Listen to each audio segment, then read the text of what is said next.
చంద్రబాబు గారే గెలవాలి. అదే అనేది ఆయన పట్టించుకోకపోవడం వల్ల కదా. ప్రజలు పట్టించుకుని ఉంటే ప్రజలే పట్టించుకోబట్టి ఓడిపోయారు ఆయన.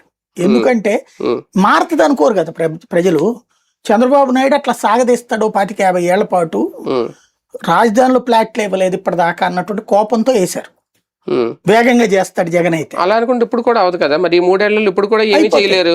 రేపు కన్స్ట్రక్షన్ కంప్లీట్ అయిపోతాయండి. ఈ ఎలక్షన్స్ టైంకి ఈ 3 ఏళ్లలో రోడ్లు పూర్తి అయిపోతాయి. దాదాపు 100 బిల్డింగులు ప్రభుత్వ బిల్డింగులు వస్తాయి. అది సచివాలయము, హైకోర్టు, ఆ 3 పెద్ద బిల్డింగ్లు 50 అంతస్తులు 40 అంతస్తులు అవి వస్తాయి. టవర్లు కూడా అయిపోతాయి.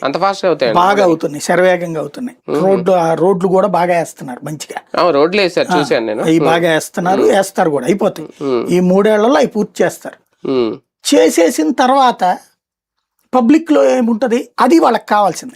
లింకేజ్ కూడా ఇంకా అలా చేస్తే ఇంకా మావిగానే ఉంటది. ఇంకా రేపు పొద్దున నేను వచ్చి నేను మచిలీపట్నంలో పెడతాను, విజయలో పెడతాను అంటే ఎలా కుదురుతుంది? పెడతానడానికి లేదు, కలుపుతాననాలి. అదేలే, చర్చ జరుపుతుంది, కలుపుతానని అంతే. అంటే ఎక్స్టెన్షన్ ఇంకా అంతే. అది ఆటోమేటిక్ ఎక్స్టెన్షన్ కూడా జరగచ్చు. అది ఏం చేసేది ఏమంటది? ఎక్స్టెన్షన్ అనేటటువంటిది చెయ్యడం వీళ్ళకి ఇష్టం లేదు. ఆటోమేటిక్ ఎక్స్టెన్షన్ ఇప్పుడు ఆ ప్రాంతమే డెవలప్ కావాలని వీళ్ళ కోరిక కదా. అది వాస్తవంగా వీళ్ళు అడ్వాంటేజ్ గా తీసుకోవాలి. వీళ్ళు అది చెప్పడం చేత కావట్లా.